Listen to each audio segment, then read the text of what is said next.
Hi, third graders. I'm going to read from One Well again today.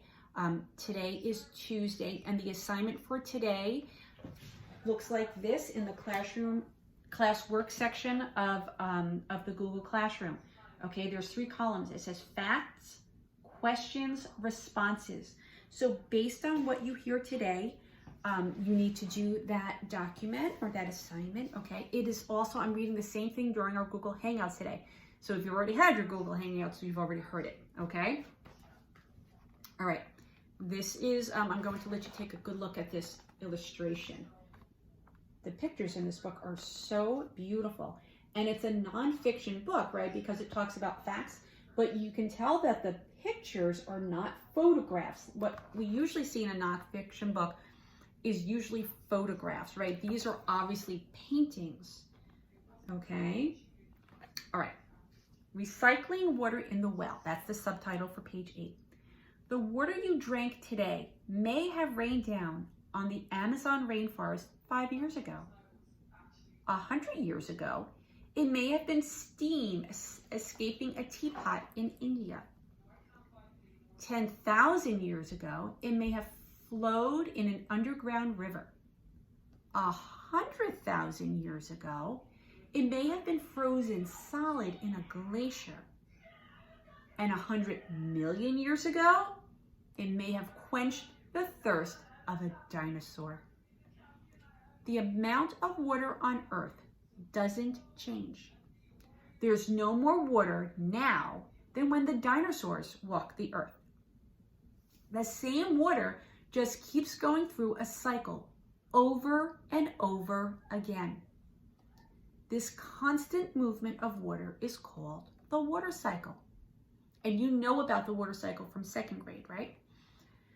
During the water cycle, water evaporates from oceans, lakes, rivers, ponds, and puddles, even from plants and animals. It rises into the air as water vapor. As water vapor rises, it cools into tiny water droplets. This is called condensation. These droplets form clouds.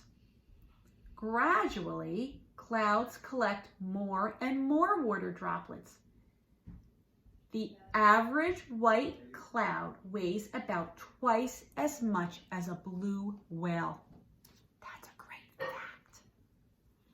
When water droplets get too heavy, they fall from the clouds in the form of hail, snow, and rain. This precipitation returns to oceans, lakes, and rivers. It also seeps into the soil and down into the groundwater. Year after year, water continuously circulates through the water cycle. Okay, so you just heard a whole bunch of facts about the water cycle. I'm going to show you an image of the water cycle. I'm peeking underneath. There are also really good images of the water cycle. If you Google, you'll see a few images, okay? So here's the water cycle. So you can see where it's collected. She was upstairs. I thought it was necessary.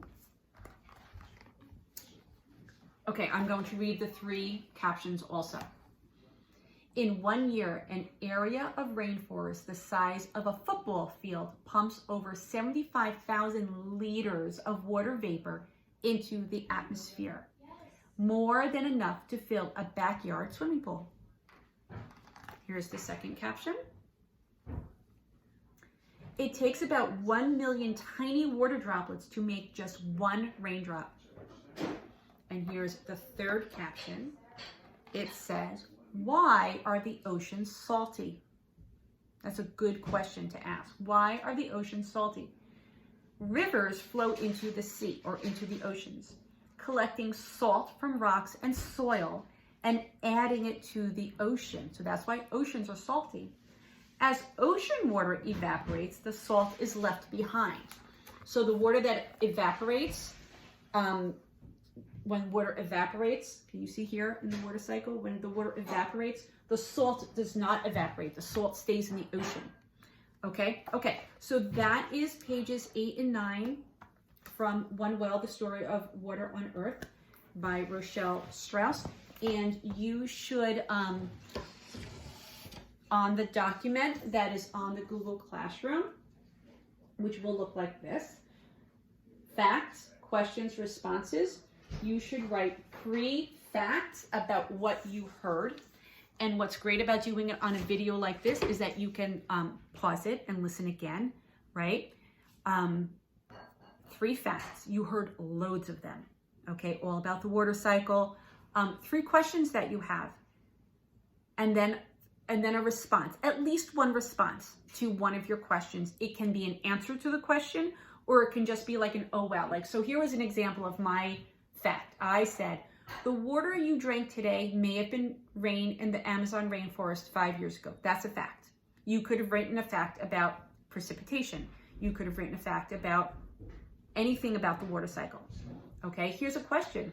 So if my fact was the water that you drank today may have been in the rainforest 5 years ago, here's a question. How does that happen? Right? Or I wonder where the water I'm drinking today has been. Here's a response. Wow, the same water must travel all over the earth. Okay, so if that's a response, it sort of answers the question, but it also just responds, right? It's kind of like an aha, wow, the same water must travel all over the earth. Okay? Okay, so I hope you're enjoying this book and this cool knowledge that we're learning about water. And I will see you soon.